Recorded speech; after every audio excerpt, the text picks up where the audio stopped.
차가운 밤 공기가 낡은 옥탑방에 깨진 창문 틈으로 스며들어왔다.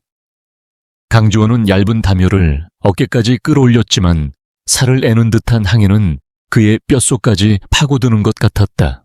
창밖으로는 서울의 화려한 야경이 비현실적인 그림처럼 펼쳐져 있었다. 수많은 빌딩들이 뿜어내는 빛의 향연은 마치 다른 세상의 이야기처럼 느껴졌다.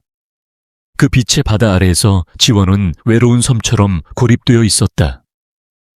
그의 유일한 친구는 낡은 노트북에서 나오는 미미한 발열과 컵라면의 희미한 냄새뿐이었다. 해외에서 보낸 수년간의 시간은 그에게 세상과 단절하는 법을 가르쳐 주었다. 그는 그림자처럼 살았고 자신의 존재를 최소한으로 줄이며 오직 코드와 알고리즘의 세계에만 몰두했다. 하지만 한국으로 돌아온 이유는 단 하나, 바로 아버지였다. 10년 전 아무런 흔적도 없이 사라져버린 아버지 강민호. 경찰은 단순 가출로 종결했지만 지원은 단 한순간도 그렇게 믿지 않았다. 아버지는 그럴 사람이 아니었다. 온화했지만 강직했고 가족을 자신의 목숨보다 더 소중히 여겼던 분이었다. 그는 자리에서 일어나 삐걱거리는 마룻바닥을 걸어 방구석에 놓인 낡은 상자로 다가갔다. 아버지의 유품이라고는 할 것도 없이 초라한 물건들이 담겨있는 상자였다. 낡은 손목시계 몇 권의 닳고 다른 기술 서적, 그리고 빛바랜 가족사진 한 장. 사진 속에서 아버지는 젊은 지원을 목말 태운 채 환하게 웃고 있었다. 그 미소를 볼 때마다 지원의 가슴 한구석이 시큰거렸다. 그는 상자 안의 물건들을 무의미하게 만지작거렸다. 어쩌면 이 안에 아주 작은 단서라도 남아있지 않을까 하는 헛된 희망을 품고서 상자 바닥에 깔린 얇은 천을 들어 올리는 순간 그의 손끝에 딱딱한 무언가가 걸렸다. 그것은 상자의 이중 바닥처럼 교묘하게 숨겨져 있었다. 심장이 세차게 뛰기 시작했다. 그는 조심스럽게 그것을 꺼내 들었다. 아주 작은 USB 드라이브였다. 평범한 모양이었지만 그것이 숨겨져 있던 방식은 결코 평범하지 않았다. 마치 누군가에게 발견되지 않기를 간절히 바라면서도 동시에 언젠가는 반드시 찾아주기를 바라는 듯한 모순적인 위치였다. 지원은 마른 침을 삼키며 노트북으로 향했다. USB를 연결하자 화면에는 단 하나의 파일만이 존재했다. 파일명은 무작위로 배열된 숫자와 문자의 조합처럼 보였다. 파일을 열자 예상대로 암호 입력창이 나타났다. 지원은 잠시 눈을 감고 아버지가 사용할 만한 모든 암호를 떠올려 보았다. 자신의 생일, 어머니의 기일, 첫 가족 여행의 날짜. 하지만 모든 시도는 실패로 돌아갔다. 그는 허탈하게 웃었다. 평범한 암호를 사용할 아버지가 아니라는 것을 알면서도 기대했던 자신이 어리석었다. 이것은 단순한 암호가 아니라 아버지와 자신만이 풀 수 있는 약속 같은 것이리라. 그는 키보드 위로 손가락을 가져갔다. 그의 눈빛이 차갑게 빛나기 시작했다. 더 이상 감상에 젖어 있을 시간이 없었다. 이제부터는 그의 영역이었다. 손가락이 현란하게 움직이며 검은 화면 위로 수많은 코드들을 쏟아내기 시작했다. 노트북의 펜이 굉음을 내며 돌았고 방 안의 공기는 긴장감으로 팽팽해졌다. 그것은 단순한 해킹이 아니었다. 아버지의 마지막 흔적을 향한 아들의 간절한 외침이었다. 몇 시간이 흘렀을까? 동쪽 하늘이 희미하게 밝아올 무렵 마침내 견고했던 암호의 벽에 균열이 가기 시작했다. 마침내 암호가 풀리고 파일의 내용이 화면에 나타났다. 그것은 짧은 텍스트 메시지였다. 사랑하는 내 아들 지원에게, 만약 네가 이 글을 읽고 있다면 나는 이미 세상에 없는 사람이거나 돌아갈 수 없는 곳에 있을 것이다. 누구도 믿지 마라. 특히 QL코르프의 사람들은 절대로. 모든 것의 시작은 키메라 프로젝트였다. 부디 진실을 찾고 너 자신을 지켜다오. 짧은 메시지였지만 그 안에는 아버지의 절박함과 두려움, 그리고 아들에 대한 깊은 사랑이 담겨 있었다. 지원의 눈에서 뜨거운 눈물이 흘러내렸다. QL컵. 한국 최대의 IT 기업이자 한때 아버지가 자신의 모든 열정을 바쳐 일했던 곳. 아버지는 그곳의 수석 연구원이었다. 늘 회사에 대한 자부심으로 가득 차 있었고 자신의 연구가 세상을 더 나은 곳으로 만들 것이라고 굳게 믿었다. 그런 아버지가 왜 이런 메시지를 남긴 것일까? 키메라 프로젝트는 또 무엇인가? 지원은 들어본 적 없는 이름이었다. 아버지의 실종과 QL컵 사이에 분명 어떤 연결고리가 있다는 확신이 들었다. 슬픔은 이내 차가운 분노로 변해갔다. 그는 다시 키보드에 손을 올렸다. 이번에는 목표가 명확했다. QL컵. 그는 거대한 제국의 성벽을 향해 첫걸음을 내딛는 작은 전사였다. 그의 무기는 낡은 노트북 한 대와 아버지에게 물려받은 천재적인 두뇌뿐이었다. 하지만 그는 두렵지 않았다. 10년간 가슴속에 묻어두었던 질문에 대한 답을 찾을 수만 있다면 그 어떤 위험도 감수할 각오가 되어 있었다. 그는 먼저 QL콜피의 외부 네트워크를 샅샅이 훑기 시작했다. 거대한 성벽의 가장 약한 부분을 찾기 위해서였다. 보안 시스템은 예상대로 철옹성 같았다.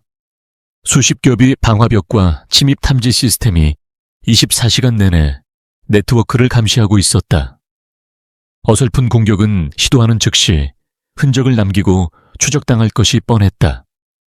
지원은 섣불리 움직이지 않았다. 그는 굶주린 늑대처럼 먹잇감의 주변을 맴돌며 약점을 탐색했다. 몇 시간의 탐색 끝에 그는 아주 사소한 허점을 발견했다.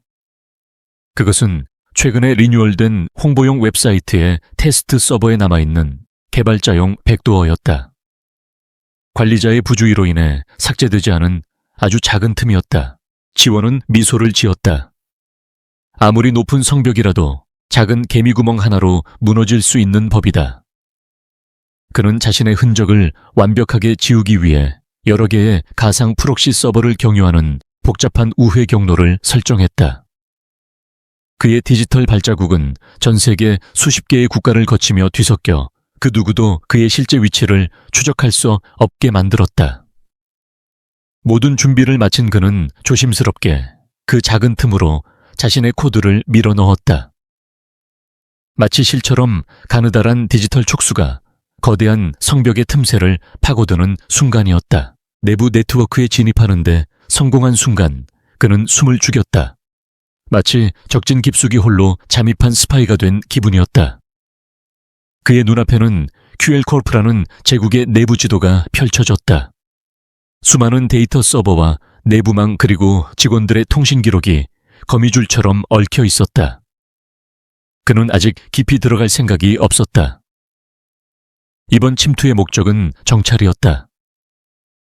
아버지가 남긴 유일한 단서 키메라 프로젝트와 아버지의 흔적을 찾는 것이 최우선이었다.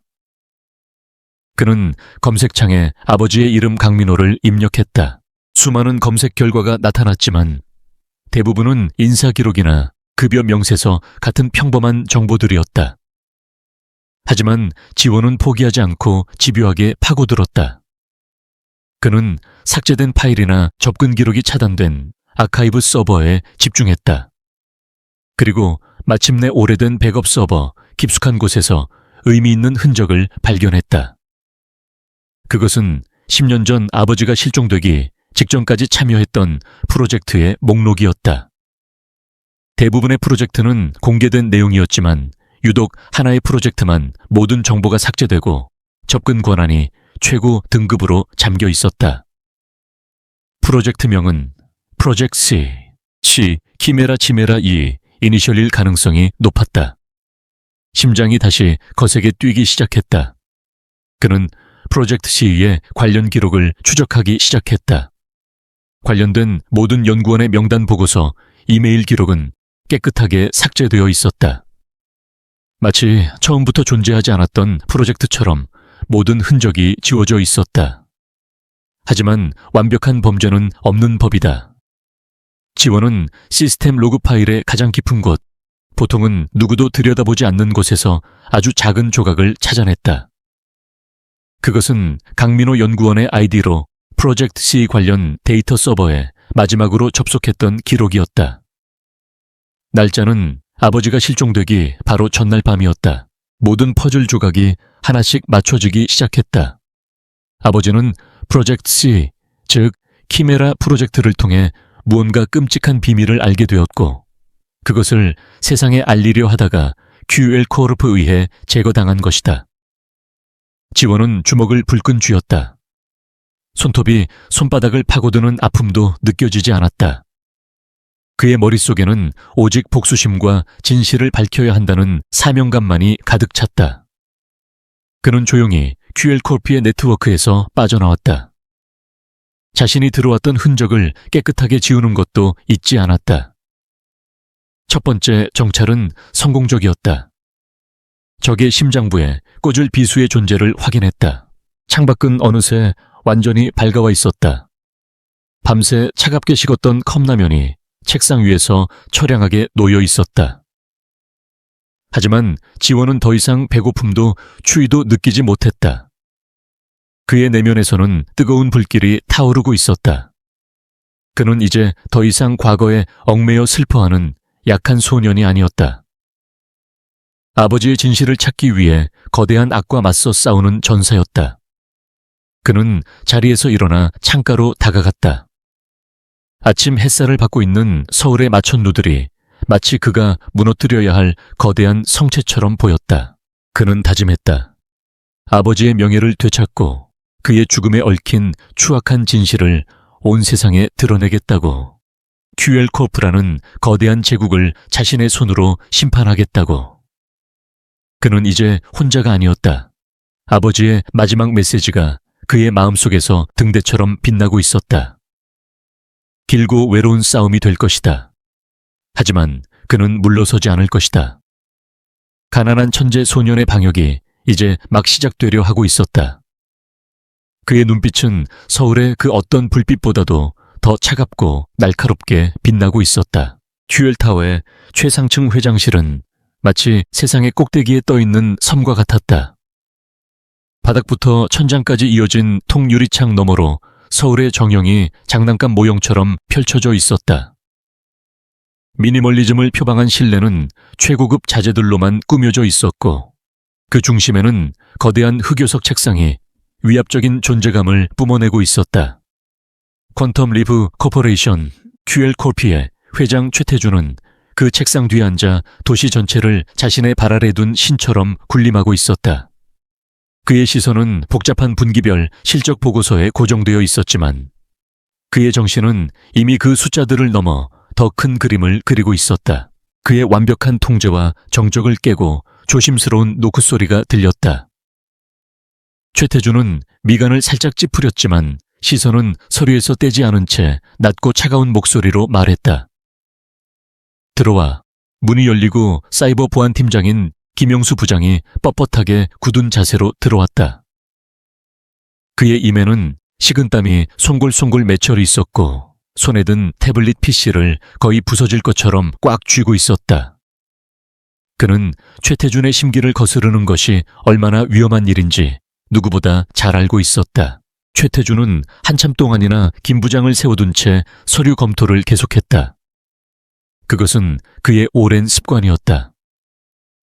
상대방의 인내심을 시험하고 자신의 시간이 얼마나 귀한 것인지를 각인시키는 그만의 방식이었다. 마침내 그가 고개를 들었을 때 그의 눈빛에는 어떤 감정도 담겨있지 않았다. 용건이 뭔가. 내 시간을 낭비할 만큼 중요한 일이었으면 좋겠군. 김 부장은 마른 침을 삼키며 조심스럽게 입을 열었다. 회장님 어젯밤 외부 네트워크에 경미한 침입 시도가 있었습니다. 그 말을 듣는 순간 최태준의 입가에 경멸적인 미소가 희미하게 스쳐 지나갔다. 경미한 침입이라고 부엌에 쥐새끼 한 마리가 들어왔다는 보고를 하러 여기까지 온 건가?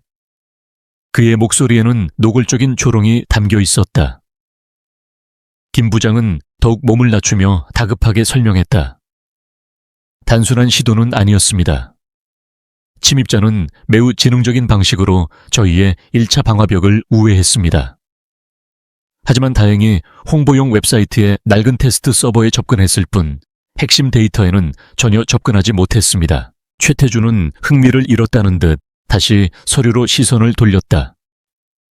그에게 QL코피의 보안 시스템은 세계 최고 수준이라는 절대적인 믿음이 있었다.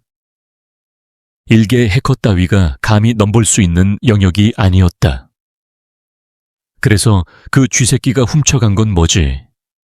내년도 마케팅 슬로건이라도 훔쳐갔나? 김 부장은 고개를 저었다. 아무것도 훔쳐가지 않았습니다. 그저 내부를 잠시 들여다본 흔적만 남아 있습니다.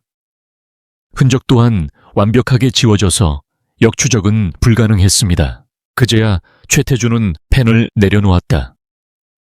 그의 눈빛이 잠시 날카로워졌지만 그것은 위기감 때문이 아니었다. 귀찮음 때문이었다. 경쟁사 놈들의 짓이겠지. 우리 신제품 정보라도 빼내려다 실패한 모양이군. 한심한 놈들. 김 부장, 그런 사소한 일로 나를 귀찮게 하지 말게. 알아서 처리하고 다시는 이런 일이 없도록 해. 나에게는 이런 좀도둑 따위를 신경 쓸 시간이 없어. 그의 목소리는 더 이상의 질문을 허용하지 않는 최종 판결과도 같았다.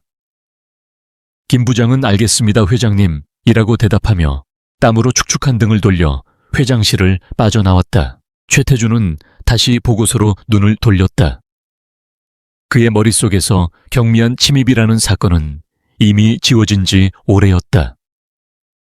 그가 다스리는 거대한 제국에서 그런 작은 소음은 일상적인 해프닝에 불과했다. 그는 자신의 성벽이 얼마나 견고한지, 그리고 그 성벽을 지키는 자신이 얼마나 위대한 존재인지를 의심하지 않았다. 하지만 그 오만함이 바로 그의 제국을 무너뜨릴 가장 큰 균열이 될 것이라는 사실을 그는 까맣게 모르고 있었다. 제국의 심장부에서는 이미 작은 메아리가 울리기 시작하고 있었다. 한편 서울의 반대편 초라한 옥탑방에서 강지원은 자신이 일으킨 작은 파장을 전혀 축하하지 않고 있었다. 그는 성공적인 침투에 기뻐하는 대신 QL코퍼의 내부 네트워크 구조를 분석하며 그 거대함에 압도당하고 있었다. 그가 뚫고 들어간 곳은 거대한 성이 외벽에 난 작은 개구멍에 불과했다. 그 안쪽에는 수십 수백 겹의 보안 장치와 감시 시스템이 거미줄처럼 얽혀 있었다. 마치 살아있는 유기체처럼 시스템은 스스로를 방어하고 치유하고 있었다. 그는 노트북 화면에 자신이 그려낸 네트워크 지도를 띄워놓고 막연히 바라보았다. QL코피의 네트워크는 단순히 한 회사의 전산망이 아니었다. 그것은 정부기관, 금융권, 언론사, 심지어 해외의 비밀스러운 연구소와도 연결되어 있었다. 거대한 문호의 촉수처럼 그들의 영향력은 사회의 모든 핵심 분야에 깊숙이 뿌리내리고 있었다. 그는 이제야 깨달았다. 자신이 상대하려는 것이 단순한 기업이 아니라 국가 위에 군림하는 거대한 권력 그 자체라는 것을. 그 순간 아버지가 왜 그렇게 허무하게 사라져야 했는지에 대한 의문이 풀렸다. 이런 거대한 존재 앞에서 한 개인의 목숨은 얼마나 하찮은 것인가. 진실을 밝히려 했던 아버지는 거대한 톱니바퀴에 끼어 가루가 되어버린 작은 부품에 불과했을지도 모른다. 절망감이 그의 온몸을 덮쳐왔다. 하지만 그 절망은 오래가지 않았다. 그것은 곧 차가운 분노로 그리고 강철 같은 결의로 바뀌었다. 그는 더 이상 두렵지 않았다. 오히려 적이 강대하다는 사실이 그의 투지를 더욱 불태웠다. 그는 이제 단순히 아버지의 복수를 위해 싸우는 것이 아니었다. 이 거대하고 부패한 시스템에 의해 희생된 아버지와 같은 수많은 약자들을 위해 싸워야 한다는 사명감을 느꼈다. 그의 개인적인 복수심은 이제 더 큰 정의를 향한 투쟁으로 승화되고 있었다. 그는 화면 속 네트워크 지도 최태준이 이룩한 거짓된 왕국을 노려보았다. 이게 당신의 왕국인가, 최태준? 거짓과 비밀 위에 세워진 모래성이군. 내가 당신의 기계 속 유령이 되어주지. 당신이 결코 지울 수 없는 메아리가 되어주겠다. 그의 내면에서 조용한 선전포고가 울려 퍼졌다. 같은 시각 QL타워의 사이버 보안 통제실은 전쟁터를 방불케 했다. 수십 명의 최고 전문가들이 지원이 이용했던 취약점을 보완하고 그의 흔적을 찾기 위해 사투를 벌이고 있었다. 그들은 지원이 남긴 희미한 유령 신호를 발견했지만 신호는 몇 번의 도약을 마지막으로 흔적도 없이 사라진 후였다. 그들은 자신들의 모든 기술과 장비를 동원했지만 결국 침입자의 정체를 밝혀내는데 실패했다. 그들은 지원이 단검처럼 날카로운 수술용 메스를 사용했다는 사실을 모른 채 거대한 망치를 휘두르며 허공만 가르고 있었다. 김영수 부장은 팀원들을 다그쳐 보고서를 작성하게 했다. 보고서의 내용은 명료했다. 미상의 외부 세력에 의한 침입 시도 있었으나 신속한 대응으로 위협을 무력화하고 보안 시스템을 강화함. 피해 없음. 이 보고서는 결제 라인을 타고 올라가 최태준의 책상 위가 아닌 두꺼운 파일 캐비닛 속으로 사라졌다. QL코프라는 거대한 조직은 그렇게 스스로에게 면죄부를 주었다. 시스템 속에서 울렸던 작은 메아리는 단순한 해프닝으로 기록되었고 모두의 기억 속에서 빠르게 잊혀갔다. 그들은 문제가 해결되었다고 믿었다. 지원은 다시 창가에 섰다. 이제 그의 눈에 비치는 서울의 야경은 이전과 다르게 보였다. 더 이상 자신을 고립시키는 차가운 빛의 장벽이 아니었다. 그것은 그가 싸워야 할 전쟁터였고 저 멀리 보이는 QL타워는 그가 함락시켜야 할 적의 본진이었다. 그는 책상 위에 놓여있던 차갑게 식은 삼각김밥을 한 입 베어 물었다. 아무 맛도 느껴지지 않았지만 생존을 위해 기계적으로 음식을 삼켰다. 그의 모든 감각은 오직 하나의 목표를 향해 집중되어 있었다. 첫 번째 탐색전은 끝났다. 그는 제국의 심장을 향하는 길을 어렴풋이 확인했고 제국의 왕은 그의 존재조차 인지하지 못했다. 이것은 그에게 엄청난 이점이었다. 그는 그림자 속에서 움직일 수 있었고 적이 방심한 틈을 타 치명적인 일격을 가할 수 있었다. 조용한 옥탑방에서 가난한 천재 소녀는 거대한 제국을 무너뜨리기 위한 다음 계획을 구상하기 시작했다. 진짜 폭풍은 아직 시작되지도 않았다. 제국은 자신들을 향해 다가오는 작은 그림자의 존재를 눈치채지 못한 채 평온한 밤을 보내고 있었다. 강주원은 더 이상 정면 돌파를 시도하지 않았다. 첫 번째 침투를 통해 그는 자신이 상대해야 할 적이 얼마나 거대하고 견고한지를 뼈저리게 깨달았다. 성벽을 부수려고 망치를 휘두르는 것은 어리석은 짓이었다. 대신 그는 성벽 안에 사는 사람들 사이에 불신과 혼란의 씨앗을 심기로 했다. 그는 강도가 아니라 유령이 되어야 했다. 눈에 보이지 않지만 분명히 존재하며 제국의 심장부를 서서히 병들게 하는 악몽 같은 존재가. 그의 새로운 전략은 심리전이었다. 그는 치밀하게 계획을 세우기 시작했다. 먼저 QL코프의 보안팀을 엉뚱한 곳으로 유도해야 했다. 그는 알려진 북한 해킹 그룹이 사용하는 코드의 일부를 교묘하게 변형하여 중요도가 낮은 자회사 서버에 심어두었다. 그것은 미끼였다. 아니나 다를까 QL 보안팀은 그 흔적을 발견하고 모든 자원을 총동원하여 가상의 북한 해커를 추적하기 시작했다. 그들이 헛된 추격전을 벌이는 동안 지원은 훨씬 더 깊숙한 곳으로 조용히 스며들 수 있었다. 그는 내부 직원들의 시스템 로그 파일을 미세하게 조작하여 마치 내부 소행에 의한 정보 유출 시도가 있는 것처럼 꾸몄다. 그의 다음 단계는 재정 시스템에 아주 작은 파문을 일으키는 것이었다. 주식시장을 뒤흔들거나 회계감사를 촉발할 정도의 큰 규모가 아니었다. 그는 특정 부서의 법인카드 사용 내역 몇 개를 살짝 수정했다. 몇십만 원에 불과한 작은 액수였지만 영수증과 전산 기록 사이의 불일치는 결국 내부 감사팀의 눈에 띌 수밖에 없었다. 그의 목적은 돈이 아니었다. 그는 의심이라는 바이러스를 퍼뜨리고 싶었다. 누가 이런 짓을 했는가?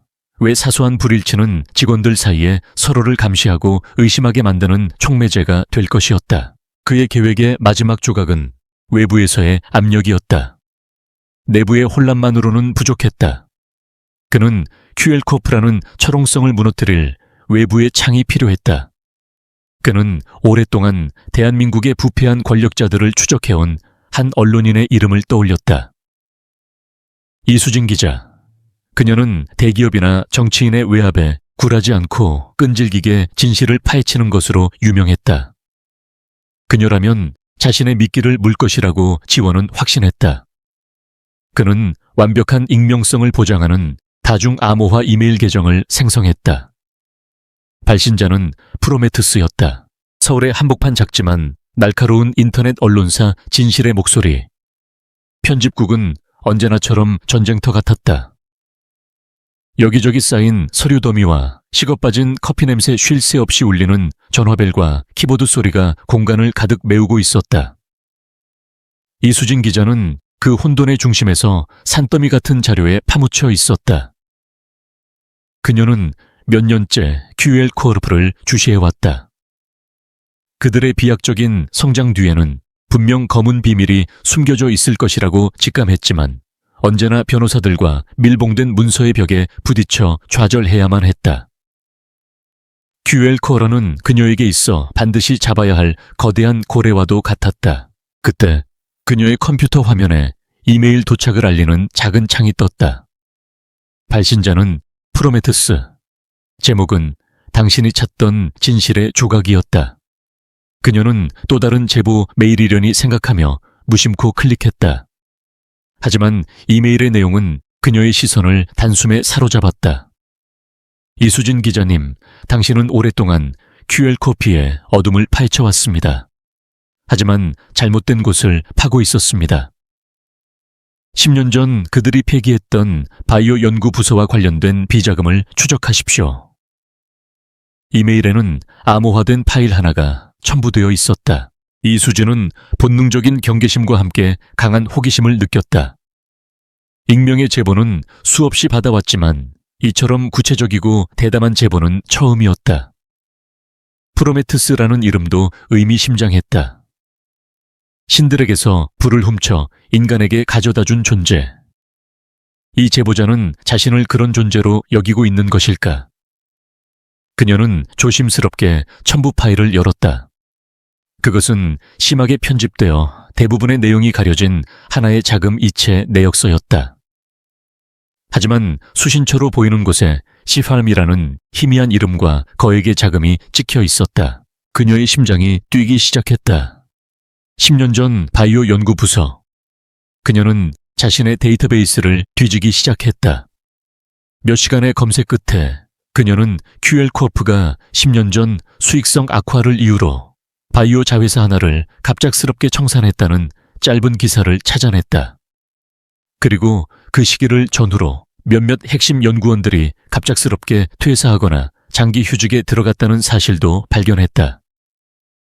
대부분은 개인적인 사유로 처리되어 있었다. 그녀는 그 명단에서 익숙한 이름을 발견했다. 강민호. 한때 촉망받는 천재 연구원이었으나 어느 날 갑자기 업계에서 자취를 감춘 인물이었다. 이수진은 아직 아무것도 확신할 수 없었다. 하지만 그녀의 오랜 기자 생활이 보내는 감각이 이것이 거대한 사건의 시작임을 알리고 있었다. 익명의 제보 사라진 자회사 거액의 자금, 그리고 실종된 연구원. 흩어져 있던 퍼즐 조각들이 하나의 그림을 향해 희미하게 연결되기 시작했다. 그녀는 책상에 앉아 강민호라는 이름을 뚫어지게 쳐다보았다. 그녀의 눈빛은 진실을 향한 굶주림으로 이글거리고 있었다. 그녀는 이 미끼를 물기로 결심했다. 그 시각 QL코업 내부에서는 지원이 계획했던 혼란이 정확하게 일어나고 있었다.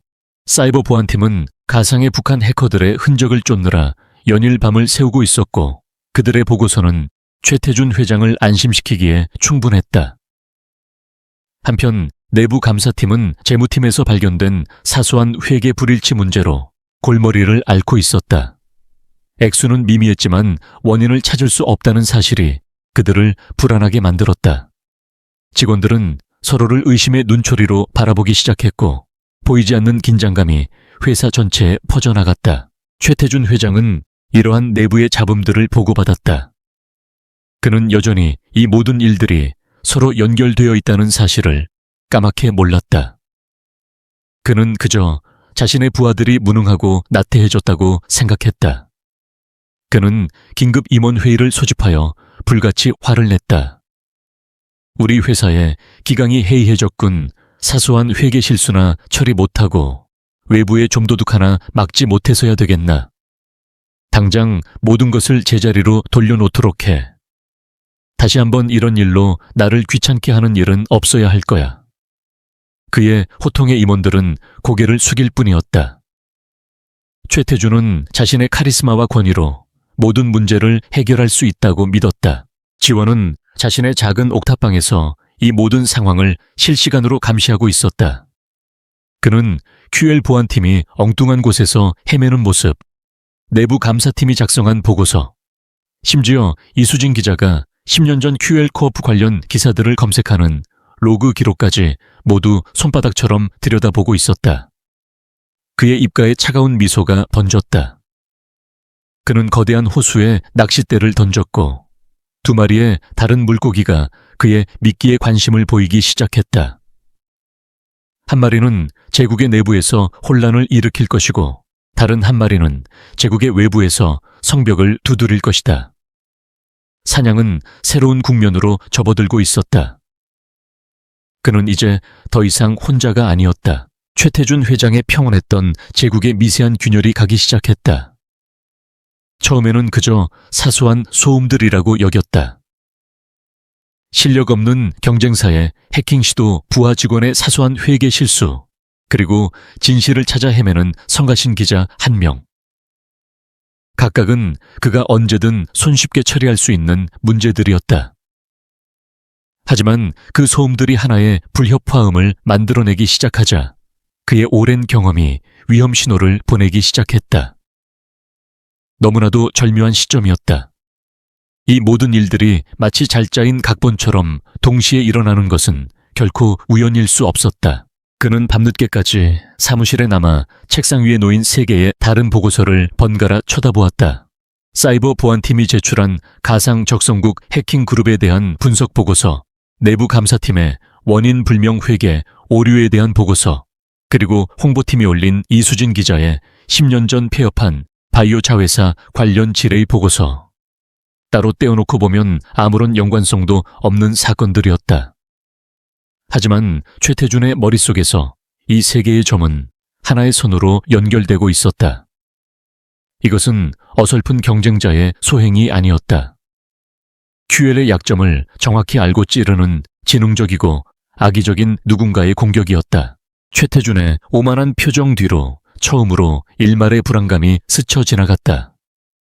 그는 자신이 언제나 사냥꾼의 위치에 있다고 믿어왔다. 하지만 어쩌면 이 넓은 사냥터에 자신 외에 또 다른 포식자가 존재할지도 모른다는 생각이 들었다. 그는 수화기를 들었다. 사이버 보안팀장이나 법무팀장이 아니었다. 그는 법이 해결할 수 없는 문제들을 처리하는 자신의 그림자를 불렀다. 그는 수화기에 대고 단 한마디만 내뱉었다. 내 사무실로 오게. 잠시 후 회장실의 문이 소리 없이 열리고 한 남자가 그림자처럼 들어섰다. 남자의 이름은 박진우였다. QL코업 내부 감사실장이자 최태준의 가장 충성스러운 수족이었다. 전직 국군정보사령부 소속이었던 그는 최태준에게 발탁된 이후 그의 손을 더럽히는 모든 일을 처리해왔다. 그는 항상 완벽하게 다려진 수트를 입고 있었지만 그의 눈빛은 감정 없이 차가운 상어의 그것과 같았다. 그는 말이 없었고 불필요한 질문을 하지 않았다. 그저 명령을 받고 수행하고 결과를 보고할 뿐이었다. 그는 최태준의 의지를 관철시키는 가장 날카롭고 무자비한 무기였다. 최태준은 박진우에게 모든 세부 사항을 설명하지 않았다. 그럴 필요가 없었다. 그는 단지 현상만을 나열했다. 정체불명의 해커 내부의 재정 문제, 그리고 성가신 기자. 이 소음들의 근원을 찾아, 그리고 조용히 시켜, 영원히. 어떤 방법을 써도 상관없어. 과정은 묻지 않겠다. 결과만 가져와. 최태준의 목소리는 얼음장처럼 차가웠다. 박진우는 표정 하나 변하지 않고 짧게 고개를 끄덕였다. 그는 대답 대신 행동으로 보여주는 사람이었다. 조준이 끝난 무기처럼 그는 조용히 회장실을 빠져나갔다. 박진우의 조사 방식은 사이버 보안팀과는 근본적으로 달랐다. 그는 코드를 들여다보는 대신 사람을 들여다보았다. 그는 먼저 이번 사건들과 관련된 모든 부서의 직원 인사 기록을 검토하기 시작했다. 불만이 있는 직원, 재정적인 어려움을 겪는 직원, 최근 이상 행동을 보인 직원들을 샅샅이 훑었다. 그의 의심 레이더는 모든 가능성을 열어두고 움직였다. 동시에 그는 이수진 기자를 가장 시급하고 실질적인 위협으로 판단했다. 디지털 유령은 잡기 어렵지만 기자는 얼굴과 집 사무실이 있는 명확한 표적이었기 때문이다. 그는 즉시 자신의 팀원들을 풀어 이수진 기자에 대한 24시간 밀착 감시를 지시했다. 지금은 개입하지 말고 그녀의 모든 동선과 접촉하는 모든 인물을 파악하라는 명령을 내렸다. 동시에 그는 해커의 정체를 추적하기 위해 다른 방향으로 접근했다.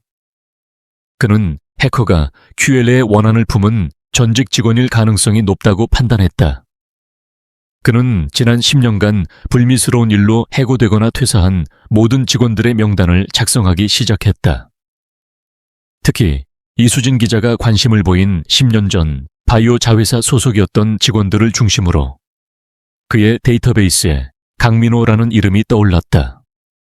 퇴사, 현 거주지 불명. 한편 이수진 기자는 자신의 주변을 감싸는 보이지 않는 압박감을 느끼기 시작했다.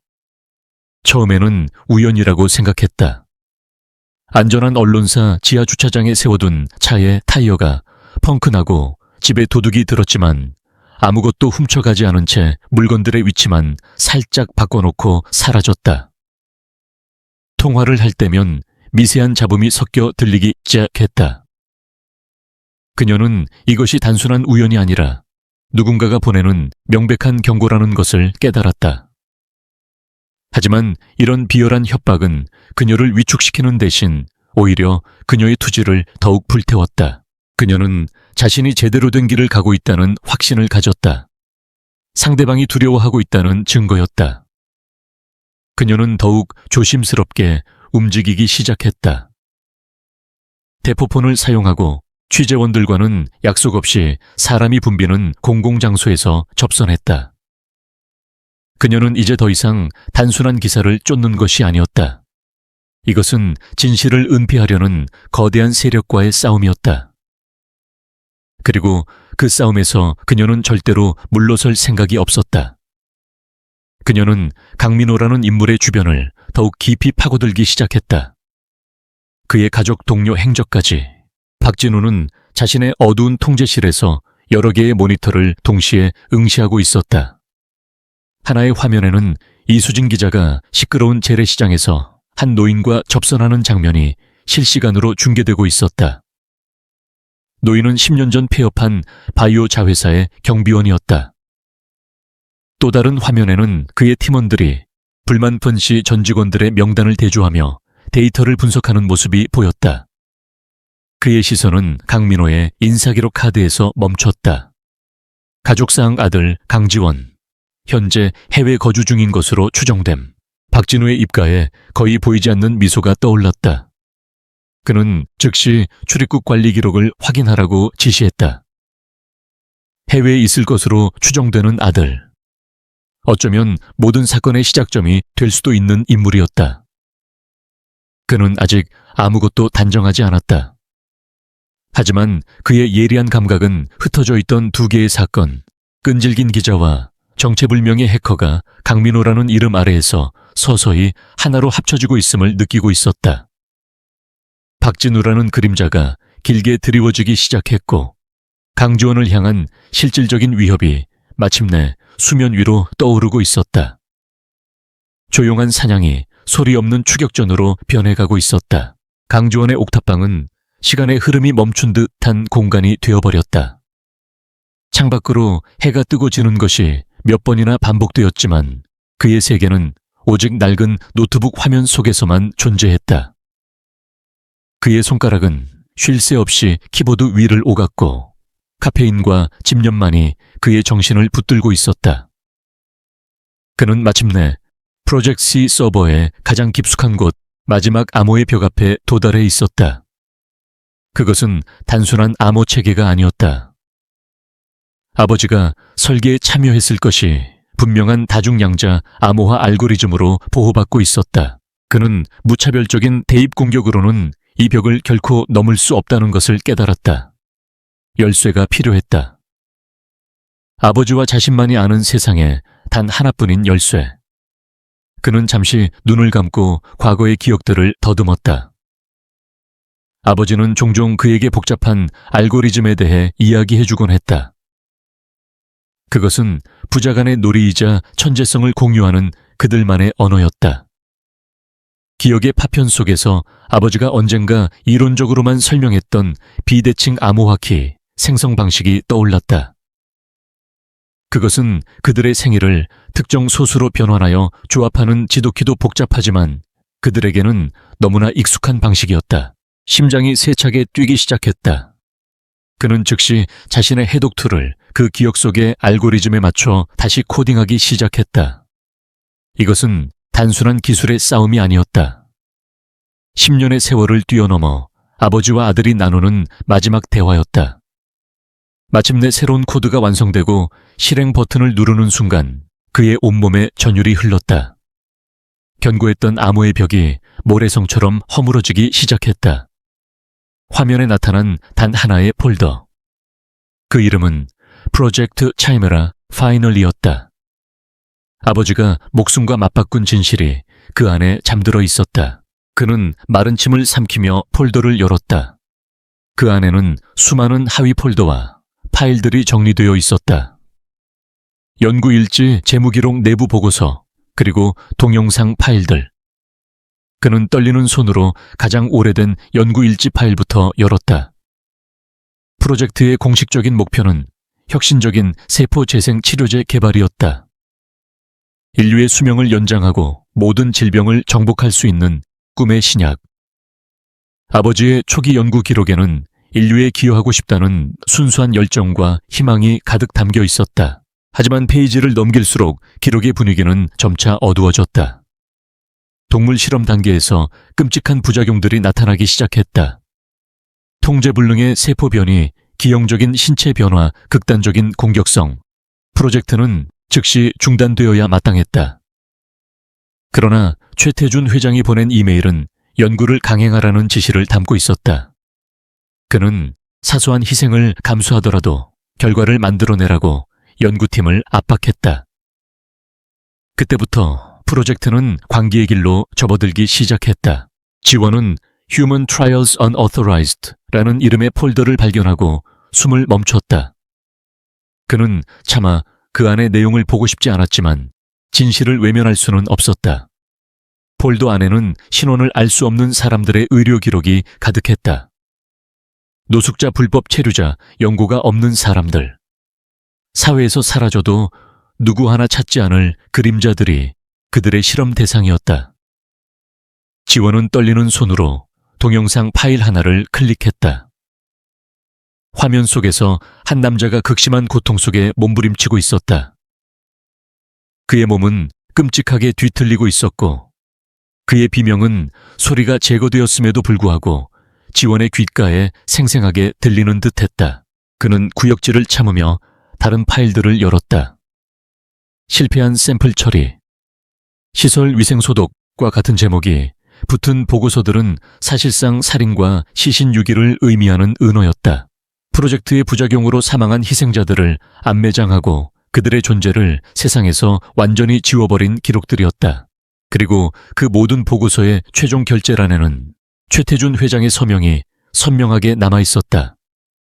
그는 이 모든 것을 알고 있었을 뿐만 아니라 직접 지시하고 조종한 괴물의 심장이었다. 마지막으로 지원은 아버지의 개인 기록이 담긴 암호화 파일을 열었다. 그 안에는 아버지가 몰래 기록해온 프로젝트의 추악한 진실이 고스란히 담겨 있었다. 아버지는 처음에는 이 모든 사실을 몰랐지만 진실을 알게 된 후부터 은밀하게 증거를 수집하고 있었다. 아버지의 마지막 기록은 비장한 결의로 가득 차 있었다. 모든 증거를 모았다. 내일 최태준 회장을 만나 마지막 기회를 주겠다. 스스로 모든 것을 중단하고 자수하라고. 만약 그가 거부한다면 나는 이 모든 것을 세상에 폭로할 것이다. 더 이상 이 괴물 같은 범죄의 일부가 될 수는 없다. 그 글이 작성된 날짜는 아버지가 실종되기 바로 전날이었다. 모든 것이 명확해졌다. 아버지는 살해당한 것이었다. 진실을 밝히려다 거대한 악의 손에 희생된 것이었다. 지원의 눈에서 뜨거운 눈물이 쏟아져 내렸다. 온화하고 이상주의자였던 아버지의 모습 위로 괴물과 맞서 싸우다 쓰러져간 영웅의 모습이 겹쳐졌다. 슬픔은 순식간에 차가운 분노로 바뀌었다. 이것은 더 이상 개인적인 복수가 아니었다. 아버지와 이름 모를 희생자들의 원한을 갚고 인간의 존엄성을 짓밟은 괴물들을 심판해야 하는 성전이었다. 바로 그 순간 박진우 실장의 사무실에서는 강지원에 대한 보고가 올라오고 있었다. 강지원 3주 전 인천공항을 통해 입국한 사실이 확인됐습니다. 관광 비자이며 현재 거주지는 불명입니다. 박진우의 눈이 번뜩였다. 해외에 숨어있는 유령이 아니라 서울 어딘가에 숨어있는 실존 인물이었다. 그는 입국 심사대에서 찍힌 지원의 사진을 화면에 띄웠다. 앳되어 보이지만 그 눈빛은 나이에 맞지 않게 깊고 차가웠다. 서울 시내의 모든 저가 주택가와 PC방을 샅샅이 뒤져 이 얼굴을 찾아내 컴퓨터를 잘 다루는 젊은 놈이다.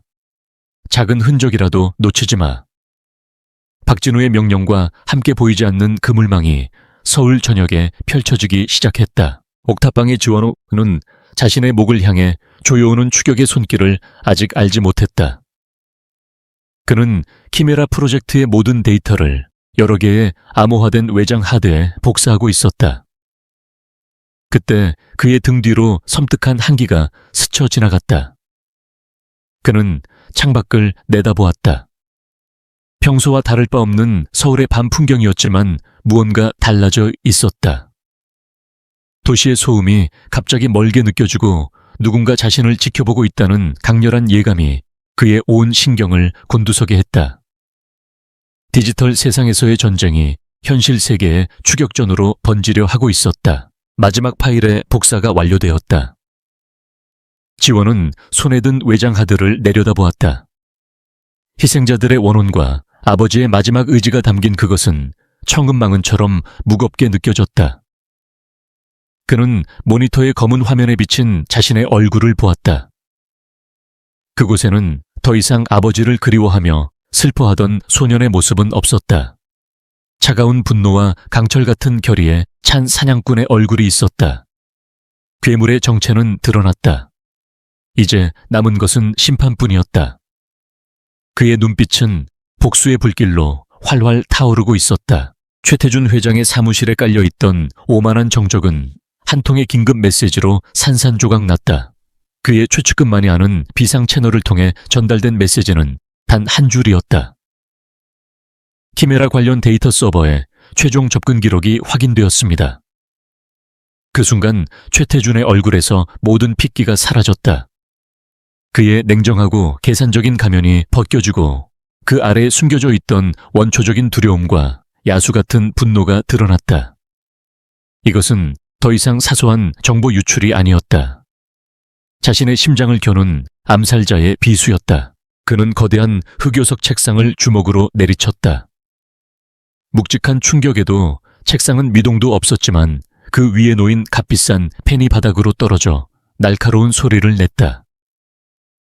그는 즉시 박진우 실장에게 전화를 걸었다. 그의 목소리는 분노로 가늘게 떨리고 있었다. 키메라 파일이 뚫렸다. 둘렸다. 놈이 모든 것을 본 모양이야. 더 이상 망설일 시간은 없어. 부수적인 피해는 신경 쓰지 마라. 이 도시 전체를 뒤집어서라도 그 유령을 찾아내. 그리고 존재 자체를 지워버려. 당장 모든 제약이 풀리는 순간이었다. 박진우 실장은 전화기 너머로 전해지는 회장의 광기 어린 명령을 들으면서도 눈 하나 깜빡하지 않았다. 그의 표정은 여전히 무감각했지만 그의 눈빛은 이전보다 훨씬 더 차갑고 날카로워졌다. 그는 이제 모든 수단과 방법을 동원할 수 있는 정원 위임을 받았다. 이것은 더 이상 단순한 조사가 아니었다. 도시 전체를 무대로 한 대규모 인간 사냥이었다. 그는 즉시 자신의 모든 정보망과 현장 요원들을 가동했다. QL코르피의 어두운 힘이 마침내 그림자 속에서 깨어나 움직이기 시작했다. 서울의 저렴한 주택가와 낡은 골목길은 순식간에 보이지 않는 사냥터로 변했다. 평범한 행인이나 동네 건달처럼 보이는 박진우의 부하들이 강지원의 사진을 들고 탐문 수사를 시작했다. 그들은 부동산 중개업자, 편의점 아르바이트생 PC방 사장들에게 접근하여 조용하고 컴퓨터를 오래 사용하며 항상 현금만 쓰는 젊은 남자를 본 적이 없는지 묻고 다녔다. 거대한 그물망이 도시의 가장 낮은 곳부터 촘촘하게 조여오고 있었다. 강주원은 그 그물망이 조여오기 직전 본능적으로 위험을 감지했다. 지난밤 느꼈던 섬뜩한 예감은 단순한 기분 탓이 아니었다. 그는 자신의 은신처가 더 이상 안전하지 않다는 것을 깨달았다. 그는 망설이지 않았다. 노트북 암호화된 외장 하드 대포폰 등 생존에 필요한 최소한의 장비만을 배낭에 챙겼다. 그리고 방 안에 남아있을지 모를 자신의 모든 지문과 디지털 흔적을 완벽하게 지웠다. 그는 이제 한 곳에 머물 수 없었다. 그는 도시를 떠도는 디지털 유목민이 되어야만 했다. 그는 낡은 여관과 값싼 모텔을 전전하며 추적을 피했다. 공공 와이파이를 해킹하여 사용하고 CCTV의 사각지대만을 골라 움직였다. 며칠 후 그는 한낮에도 어두컴컴한 대형 PC방 구석자리에 앉아 QL코피의 내부 서버에서 데이터를 빼내고 있었다. 그때 건장한 남자 2명이 PC방으로 들어와 주인에게 그의 사진을 보여주는 것이 눈에 들어왔다.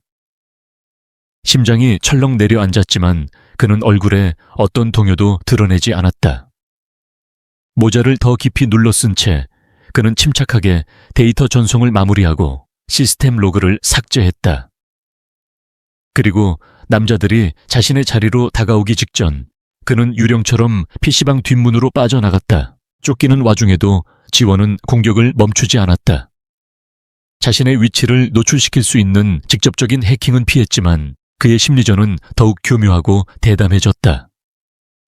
그는 키메라 프로젝트와 관련된 QL코피의 이사들에게 익명의 암호화된 이메일을 보내기 시작했다. 이메일의 내용은 단 한 줄이었다. 키메라 파일에서 발췌한 그들만이 알아볼 수 있는 비밀스러운 문장이었다. 샘플 70321 처리 결과는 만족스러웠습니까? 와 같은 섬뜩한 질문들이었다. 이메일은 QL코피의 최고위층에 엄청난 혼란을 불러일으켰다. 오랫동안 묻어두었던 그들의 추악한 비밀을 알고 있는 누군가가 있다는 사실에 이사들은 공황 상태에 빠졌다. 그들은 서로를 의심하고 비난하기 시작했다. 누가 정보를 유출했는가? 우리 중에 배신자가 있는 것인가? 최태준 회장의 공포와 강압적인 충성심 위에 세워졌던 제국은 내부에서부터 균열이 가고 붕괴하기 시작했다. 지원은 적들이 스스로 무너지도록 유도하고 있었다. 한편 이수진 기자는 자신을 향한 위협에도 굴하지 않고 끈질기게 진실의 조각을 맞춰 나가고 있었다. 그녀는 과거 QL바이오 자회사의 경비원이었던 노인에게서 결정적인 증언을 확보했다. 그는 강민호 박사가 실종되기 직전 박진우 실장과 외모가 매우 흡사한 남자와 격렬하게 다투는 것을 목격했다고 했다. 이수진은 자신의 인맥을 총동원하여 그 남자의 신원을 파악했다. 박진우, 베일에 쌓인 QL코르프 내부 감사실장이자 최태준의 그림자. 그녀는 박진우의 신상 정보를 파헤치려 했지만 그의 기록 대부분은 군사 기밀이라는 이유로 잠겨 있었다. 그 사실은 오히려 그녀의 의심을 확신으로 바꿔주었다. 자신을 위협하는 존재가 단순한 기업의 해결사가 아니라 국가급의 훈련을 받은 무자비한 전문가 집단이라는 것을 깨달았다. 위험의 수위가 상상 이상으로 높아졌지만 그녀는 오히려 더 독하게 마음먹었다. 이제 그녀는 두려움의 대상에게 박진우라는 얼굴을 부여할 수 있게 되었다. 그날 밤 지원은 도시 외곽에 버려진 창고에 새로운 은신처를 마련했다. 며칠간의 도피 생활로 그는 지칠 대로 지쳐 있었다. 굶주림과 수면 부족, 그리고 끊임없이 등 뒤를 노리는 시선에 대한 긴장감으로 그의 신경은 날카롭게 곤두서 있었다. 하지만 그는 배낭에서 노트북을 꺼내 부칭했다. 복수는 아직 끝나지 않았다. 그때 그의 대포폰에 뉴스 알림 하나가 떴다. 이수진 기자가 작성한 작은 온라인 기사였다. QL코르피의 그림자 10년 전 사라진 연구원들에게 무슨 일이 있었나? 기사에는 아직 키메라 프로젝트에 대한 직접적인 언급은 없었다. 하지만 그것은 거대한 제국을 향해 대중이 쏘아올린 첫 번째 질문이었다. 지원은 그 기사를 읽으며 자신도 모르게 옅은 미소를 지었다. 그는 더 이상 이 싸움에서 완전히 혼자는 아니었다. 도시 전체가 그를 쫓는 사냥터가 되었지만 동시에 저항의 불씨도 타오르기 시작하고 있었다. 추격전은 이제 막 본격적으로 시작되었고 방역의 서막 또한 열리고 있었다. 강지원의 은신처인 버려진 창고 안에는 차가운 정적만이 감돌았다. 그는 이수진 기자가 쓴 기사를 몇 번이고 다시 읽었다. 그녀의 글에는 진실을 향한 열망과 거대 권력에 맞서는 용기가 담겨 있었지만 동시에 결정적인 증거가 없어 아슬아슬하게 선을 넘지 못하는 조심스러움도 엿보였다. 그녀는 용감한 전사였지만 무기가 없었다. 그리고 그 무기적의 심장을 꿰뚫을 수 있는 유일한 비수는 바로 자신이 가지고 있었다. 그는 아버지의 유언을 떠올렸다. 누구도 믿지 마라. 하지만 그는 이 외로운 싸움을 혼자서 끝낼 수 없다는 것을 깨닫고 있었다. 그는 유령이었다. 시스템을 흔들고 내부를 교란할 수는 있었지만 현실 세계에 목소리를 낼 수는 없었다. 그의 진실은 그가 직접 세상에 전할 수 없는 외침이었다. 그에게는 스피커가 필요했다. 이수진 기자는 그의 목소리가 되어줄 수 있는 유일한 사람이었다. 물론 위험한 도박이었다. 만약 그녀가 자신을 배신하거나 QL코피의 회유에 넘어간다면 모든 것은 끝이었다. 하지만 그는 기사 너머로 비치는 그녀의 집요함과 정의감을 믿어보기로 했다. 그는 새로운 보안 채널을 통해 그녀에게 메시지를 보냈다. 내가 프로메테우스요. 당신이 필요한 모든 증거를 가지고 있어. 보도를 하고 살아남고 싶다면 혼자 나오시오. 메시지를 받은 이수진의 심장은 세차게 뛰기 시작했다. 두려움과 함께 짜릿한 흥분이 온몸을 감쌌다. 마침내 그림자 속의 조력자가 모습을 드러내려는 순간이었다. 이것은 QL코프가 파놓은 함정일 수도 있었다. 그녀는 동료 기자에게 만일의 사태에 대비한 계획을 알려주고 정해진 시간에 연락이 없으면 즉시 경찰에 신고하라고 신신당부했다. 약속 장소는 퇴근 시간에 복잡한 지하철역이었다. 수많은 익명의 얼굴들이 스쳐 지나가는 혼돈의 공간. 비밀 접선에는 최적의 장소였다. 그녀가 약속 장소에 도착하자 주머니 속에 대포폰이 짧게 진동했다. 4번 승강장 마지막 칸에 탑승하시오. 그녀는 지시에 따라 열차에 몸을 실었다. 열차가 출발하자 다시 메시지가 도착했다. 다음 역에서 하차. 그런 식으로 몇 번의 역을 거치며 이동하는 동안 그녀는 누군가 자신을 미행하고 있을지 모른다는 생각에 등골이 서늘해졌다. 마침내 한적한 환승역의 벤치에 앉으라는 지시가 내려왔다. 그녀가 벤치에 앉자 후드티를 깊게 눌러 쓴 젊은 남자가 그녀의 옆에 소리 없이 앉았다.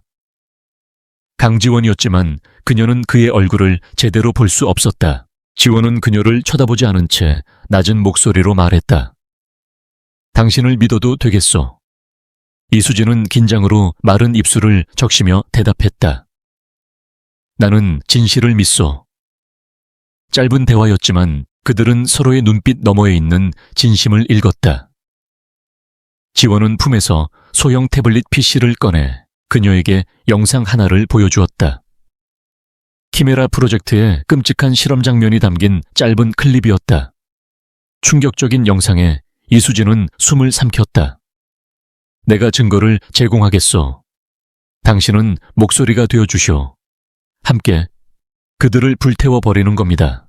이수진은 굳은 표정으로 고개를 끄덕였다.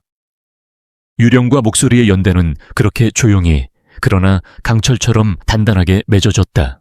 그들이 비밀리에 접선하고 있을 때 박진우의 팀은 마침내 의미 있는 단서를 찾아냈다. 그들은 지원이 이틀 전 사용했던 낡은 모텔의 공공 와이파이에서 발생한 대규모 데이터 트래픽을 역추적해냈다. 이미 시간이 흘렀지만 그의 물리적인 동선을 파악할 수 있는 첫 번째 실마리였다. 박진우는 즉시 기동대를 투입하여 모텔을 급습하라고 명령했다. 형사로 위장한 그의 팀원들이 모텔방의 문을 부수고 들어갔을 때 방은 이미 텅 비어 있었다. 하지만 방 안에는 지원이 남긴 미세한 흔적들이 남아 있었다. 방 구석에 버려진 에너지 드링크 캔과 희미하게 남은 컵라면 냄새. 모텔 주인은 사진을 보고 그가 방금 막 퇴실했다고 증언했다. 그들은 불과 몇 시간 차이로 그를 놓친 것이었다. 기술팀이 방을 정밀 수색했지만 지원은 모든 디지털 기록을 깨끗하게 지운 후였다. 하지만 한 요원이 낡은 카페 밑에서 부서진 유심칩 조각을 발견했다.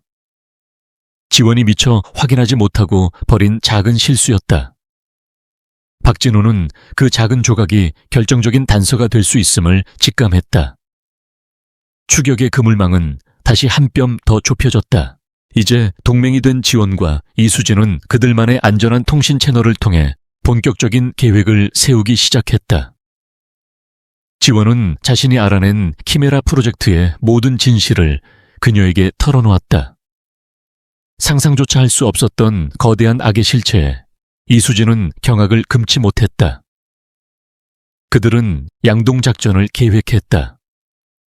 지원은 모든 증거를 담은 데이터 폭탄을 만들어 전 세계 주요 언론사와 사법기관에 동시에 전송할 준비를 하고 이수진은 그 데이터가 공개되는 순간에 맞춰 긴급 기자회견을 열고 신뢰할 수 있는 검찰 내부 조력자들을 움직이기로 했다. 모든 것이 완벽하게 맞아떨어져야 했다. 최태준과 그의 하수인들이 증거를 인멸하거나 해외로 도피할 시간을 단 1초도 주어서는 안 됐다. 그것은 거대한 제국을 향한 동시다발적인 총공격 계획이었다. 지원은 다시 어두운 은신처로 돌아와 코딩을 시작했다. 그의 손가락은 키보드 위에서 춤을 추듯 움직이며 제국을 파괴할 디지털 무기를 만들어냈다. 이수진은 자신의 사무실에서 밤을 새워가며 QR 코피에 부패 사슬을 정리하고 기자회견의 판을 짜기 시작했다. 그들의 싸움은 이제 각자의 공간에서 그러나 하나의 목표를 향해 치열하게 전개되고 있었다.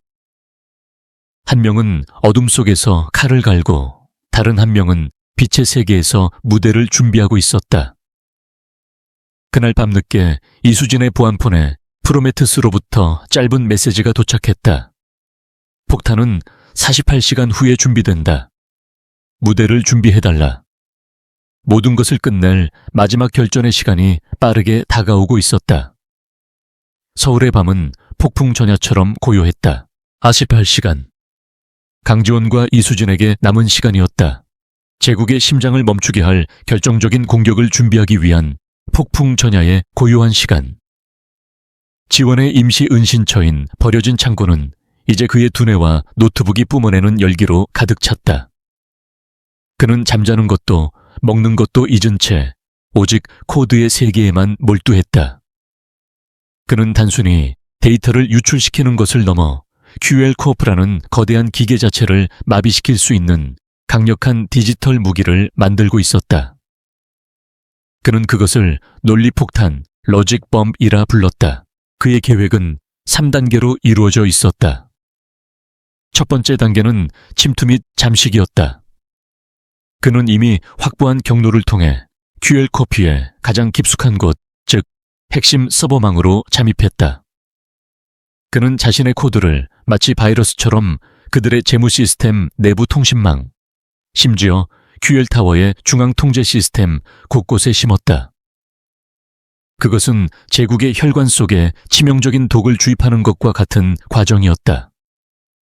그의 코드는 발각되지 않도록 시스템의 일부인 것처럼 위장한 채 공격 명령이 내려지기만을 기다리며 잠복했다. 두 번째 단계는 안전장치, 즉 데드맨 스위치, 데드맨 스위치를 만드는 것이었다. 그는 논리폭탄의 기폭장치를 전 세계에 흩어져 있는 수십 개의 가상 서버와 연결했다. 만약 자신의 시스템이 예기치 않게 정지되거나 파괴될 경우, 즉 자신이 체포되거나 살해당할 경우 이 장치는 자동으로 폭탄을 터뜨리게 되어 있었다. 그는 이 싸움에 자신의 목숨을 걸었다. 이것은 아버지의 복수를 넘어선 자신의 모든 것을 내건 성전이었다. 마지막 세 번째 단계는 바로 심판의 실행이었다. 폭탄이 터지는 순간 QL코어프의 모든 비자금 계좌는 동결 후 거래 내역이 삭제되고 QL타워 내의 모든 스크린에서는 키메라 프로젝트의 끔찍한 진실이 담긴 영상이 강제로 송출될 것이었다. 그리고 동시에 편집되지 않은 모든 원본 데이터가 전 세계 주요 언론사, 인권단체, 그리고 각국의 사법기관에 자동으로 발송될 예정이었다. 그 누구도 진실을 은폐하거나 외면할 수 없도록 그는 완벽한 아수라장을 계획하고 있었다. 지원이 어둠 속에서 디지털 무기를 만드는 동안 이수진은 빛의 세계에서 무대를 준비하고 있었다. 그녀는 QL코어프를 직접 언급하지 않은 채 초대형 기업의 비리, 의혹 긴급 기자회견이라는 제목으로 기자회견을 공지했다. 목표를 숨김으로써 QL의 법무팀이 기자회견을 막을 시간을 주지 않기 위함이었다. 언론계는 정체불명의 폭로전에 대한 기대감으로 술렁이기 시작했다. 그녀는 자신의 모든 인맥과 신뢰를 이 한 번의 기자회견에 쏟아붓고 있었다. 그녀의 계획에서 가장 중요한 부분은 검찰 내부의 조력자를 확보하는 것이었다. 그녀는 오랜 고민 끝에 독사라고 불리는 한동훈 부장검사에게 접촉했다. 그는 그 어떤 외압에도 굴하지 않고 거악을 척결하는 것으로 유명한 검찰 내에서도 독보적인 인물이었다.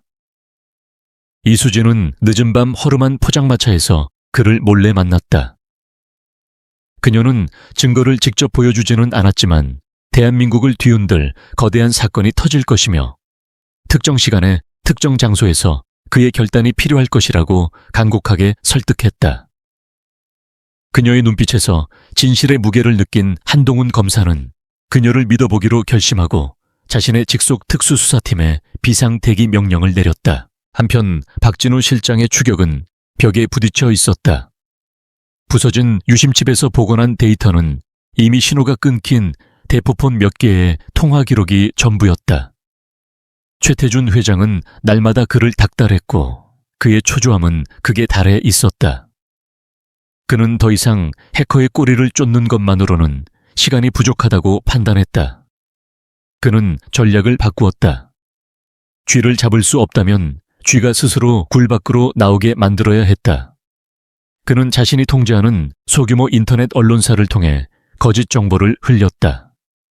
단독 이수진 기자 QL코어프에 대한 허위 사실 유포 및 업무 방해 혐의로 곧 체포될 예정. 박진우는 이 기사가 해커를 자극하여 이수진을 구하려 하거나 성급한 행동을 하도록 유도할 것이라고 예상했다. 하지만 지원은 그의 예상보다 훨씬 더 냉정하고 침착했다. 그는 뉴스를 보고 순간적으로 분노가 치밀었지만 곧 그것이 자신을 끌어내기 위한 함정임을 간파했다. 그는 이수진에게 소음에 흔들리지 마시오라는 짧은 메시지만을 보냈다. 동료의 굳건한 신뢰를 확인한 이수진 역시 흔들림 없이 자신의 계획을 밀고 나갔다. 박진우의 도박은 실패로 돌아갔고 시간은 점점 그들의 편이 아니게 되었다. 마침내 약속된 48시간의 마지막 몇 시간이 남았다.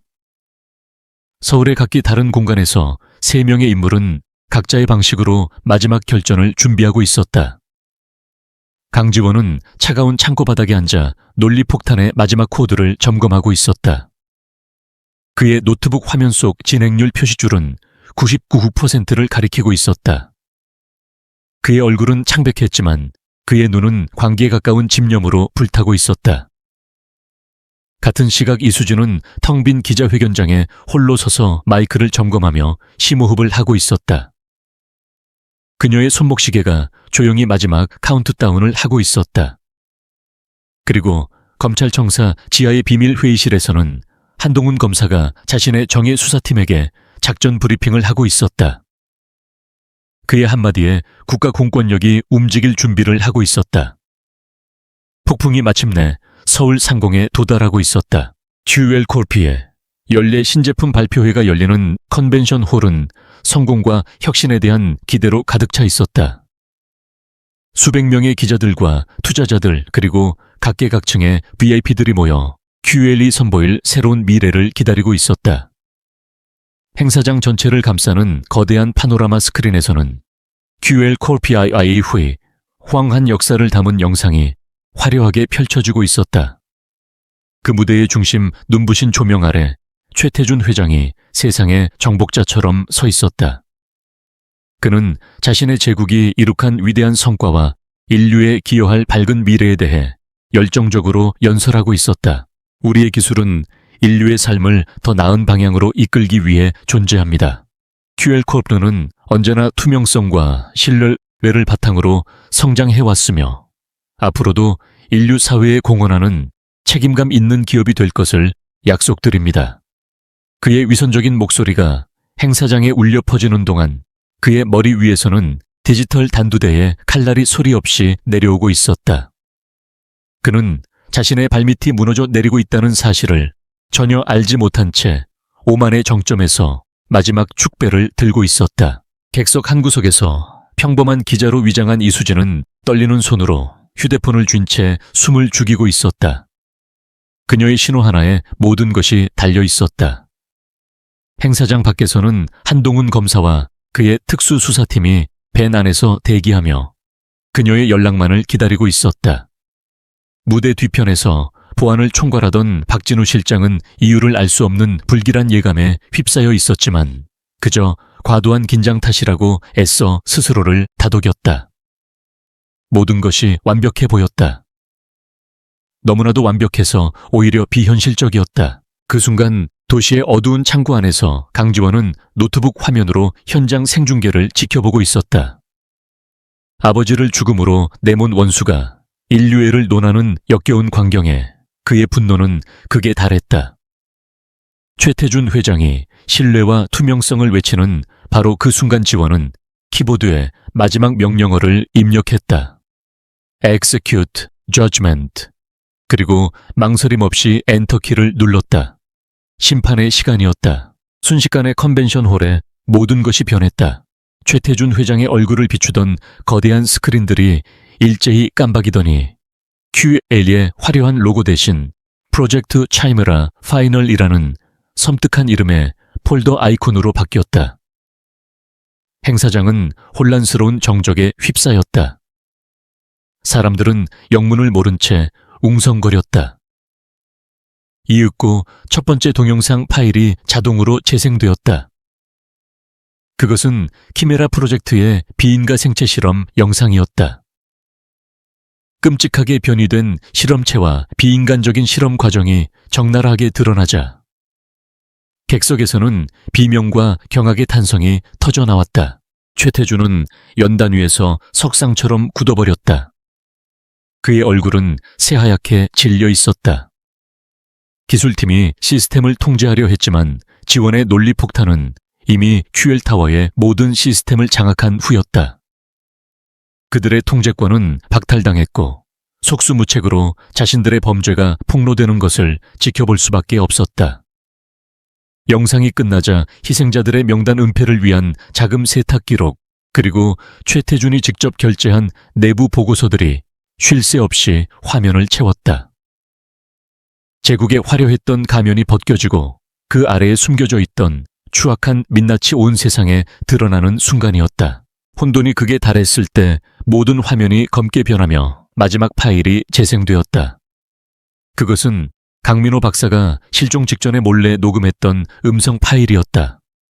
선명한 음질의 자막과 함께 10년 전 최태준의 목소리가 컨벤션 홀 전체에 악마의 속삭임처럼 울려 퍼졌다.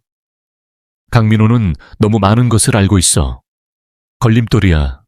조용히, 흔적도 없이 사라지게 만들어. 그 옆에는 박진우 실장의 짧은 대답도 녹음되어 있었다. 알겠습니다, 회장님. 그것은 빼도 박도 못하는 살인교사 혐의의 결정적인 증거였다. 기자들은 미친 듯이 카메라 플래시를 터뜨렸고 그들의 카메라는 이 모든 상황을 전 세계로 실시간 송출하고 있었다. 동시에 지원의 데이터 폭탄이 전 세계 언론사와 사법기관의 서버에 꽂혔다. 인터넷은 순식간에 QL코피의 충격적인 진실로 마비되었다. 바로 그 순간 이수진은 한동훈 검색에 약속된 신호를 보냈다. 컨벤션 홀의 모든 문이 동시에 열리며 압수수색 영장을 든 한동훈 검사와 특수수사팀이 들이닥쳤다. 최태준 살인교사 횡령 및 약사법 위반 혐의로 당신을 체포합니다 한 검사의 우렁찬 목소리가 행사장을 장악했다. 완전히 무너진 최태준은 도망치려 발버둥 쳤지만 건장한 수사관들에게 즉시 제압당했다. 제국의 황제는 한순간에 초라한 범죄자로 전락했다. 녹취 파일에 함께 등장한 박진우 역시 격렬하게 저항하다가 진압팀에게 제압당했다. 불과 몇 분 만에 그들이 평생을 바쳐 쌓아 올린 거대한 제국은 전 세계가 지켜보는 앞에서 허무하게 붕괴했다. 강지원은 수갑이 채워져 끌려나가는 최태준의 모습을 노트북 화면으로 끝까지 지켜보았다. 그리고 조용히 노트북을 닫았다. 그의 뺨 위로 뜨거운 눈물 한 줄기가 흘러내렸다. 키메라 프로젝트의 진실을 마주한 이후 처음으로 흘리는 눈물이었다. 그것은 슬픔과 분노, 그리고 기나긴 싸움 끝에 찾아온 탈진의 눈물이었지만 동시에 아버지의 원한을 갚았다는 안도의 눈물이기도 했다. 그는 자리에서 일어나 배낭을 맸다. 그리고 어둡고 차가웠던 창고의 문을 열고 막 떠오르기 시작한 아침 햇살 속으로 걸어나갔다. 길고 길었던 밤이 마침내 끝나고 있었다. 잿더미 위에 새벽이 밝아왔다. 강지원이 터뜨린 진실의 폭탄은 대한민국을 송두리째 뒤흔들었다. QL코프라는 거대한 제국은 하룻밤 사이에 신기루처럼 무너져 내렸다. 주가는 휴지 조각이 되었고 키메라 게이트로 명명된 사건은 사회 전반에 걸쳐 있던 부패의 사슬을 드러내는 계기가 되었다. 정부는 특별 검사팀을 꾸렸고 수사는 QL코프를 넘어 정계와 관계의 검은 커넥션으로까지 확대되었다. 대한민국은 한동안 거대한 혼돈과 자성의 시간을 보내야만 했다. 최태준 회장과 박진우 실장을 비롯한 사건의 주범들은 세기의 재판을 받았다. 모든 권력을 잃어버린 최태준은 법정에서 발악하며 자신의 혐의를 부인했지만 그의 발버둥은 초라할 뿐이었다. 박진우는 끝까지 입을 다문 채 모든 죄를 짊어지고 들어갔다. 그들은 법정 최고형인 무기징역을 선고받았고 그들의 제국에 기생했던 수많은 공범자 역시 차가운 감옥에서 죗값을 치르게 되었다. 지원이 세상에 풀어놓은 명백한 증거 앞에서 대한민국의 사법 시스템은 마땅히 해야 할 일을 했다. 이 사건의 중심에서 진실을 보도한 이수진 기자는 국민적 영웅으로 떠올랐다. 그녀가 속한 작은 인터넷 언론사 진실의 목소리는 대한민국에서 가장 신뢰받는 언론사로 거듭났다. 그녀는 그 해의 기자상을 수상했고 수상 소감에서 자신에게 모든 공을 돌리지 않았다. 그녀는 진실을 위해 모든 것을 걸었던 이름 없는 제보자 프로메테스와 거대한 악에 맞서다 희생된 고 강민호 박사님, 그리고 이름도 없이 쓰러져간 모든 희생자들에게 이 상을 바칩니다. 라고 말하며 깊이 고개를 숙였다. 이후 이수진은 강민호 박사의 삶을 재조명하는 심층 기사를 썼다. 그녀는 그의 옛 동료들과 친구들을 만나 인터뷰하며 한 명의 온화한 천재 과학자이자 다정한 아버지였고 불의에 타협하지 않았던 강직한 영웅이었던 그의 진짜 모습을 세상에 알렸다. 정부는 그의 공로를 인정하여 훈장을 추서했고 그의 이름은 더 이상 실종자가 아닌 자신의 양심을 지키다 순직한 의인으로 역사에 기록되었다. 아버지의 명예는 마침내 회복되었다. 강지원은 이 모든 과정을 서울에서 멀리 떨어진 조용한 바닷가 마을에서 지켜보고 있었다. 그는 더 이상 어두운 옥탑방이나 버려진 창고에 숨어 지낼 필요가 없었다. 작고 깨끗한 아파트에서 그는 이수진 기자가 쓴 아버지의 기사를 읽으며 조용한 만족감을 느꼈다. 기쁨보다는 슬픔에 더 가까운 감정이었다. 승리는 달콤했지만 그 과정에서 그가 겪어야 했던 어둠과 상실의 기억은 지워지지 않았다. 그는 이수진에게 마지막 암호화된 메시지를 보냈다. 고맙소. 이제 당신이 쥔 그 불씨로 다른 이들의 길을 비춰주시오. 프로메테우스. 그는 그 메시지를 끝으로 프로메테우스라는 자신의 또 다른 자아를 영원히 삭제했다. 그의 전쟁은 끝났다. 며칠 후 지원은 바다가 내려다 보이는 한적한 언덕의 묘지를 찾았다. 실종자였던 아버지를 위해 뒤늦게 마련된 작은 무덤이었다. 그는 비석 앞에 서서 오랫동안 아무 말도 하지 않았다. 그는 마음속으로 아버지에게 모든 이야기를 들려주었다. 자신의 분노와 외로움 그리고 길었던 싸움에 대해서, 괴물과 싸우기 위해 스스로 괴물이 되어야만 했던 순간들에 대해서. 그는 하얀 국화 한 송이를 비석 앞에 내려놓으며 속삭였다. 이제 편히 쉬세요, 아버지. 아버지께 부끄럽지 않은 삶을 살게요. 그것은 복수를 끝낸 자의 허탈함이 아닌 마침내 무거운 짐을 내려놓은 자의 평온함이었다. 몇 달의 시간이 흘렀다. 강지원은 평범한 대학생이 되어 강의실에 앉아 있었다. 그는 자신의 이름으로 컴퓨터공학과에 입학했다. 더 이상 세상으로부터 자신을 숨길 필요가 없었다. 그의 미래는 아직 정해지지 않았지만 그것은 온전히 그 자신의 것이었다. 그는 더 이상 아버지의 복수심에 얽매인 소년이 아니었다. 그때 그에게 발신인 불명의 작은 소포 하나가 도착했다. 소포 안에는 이수진 기자가 쓴 책 한 권이 들어있었다. 제목은 키메라 괴물과 싸운 남자. 책의 첫 장에는 그녀의 친필 메시지가 적혀 있었다. 세상은 영웅을 잊지 않을 겁니다. 그리고 나는 유령을 잊지 않겠습니다. 잘 지내요. 지원은 창밖에 푸른 하늘을 바라보았다. 그는 마침내 아버지를 찾았다. 육신이 아닌 그의 마지막 염원이었던 정의를 바로 숨으로써 아버지를 만난 것이었다. 그리고 그 과정 속에서 그는 비로소 자기 자신으로 살아갈 수 있는 길을 찾았다. 그는 더 이상 해외에서 돌아온 가난한 천재 소년이 아니었다. 그의 이름은 강지원. 그의 진짜 이야기는 이제 막 시작되고 있었다.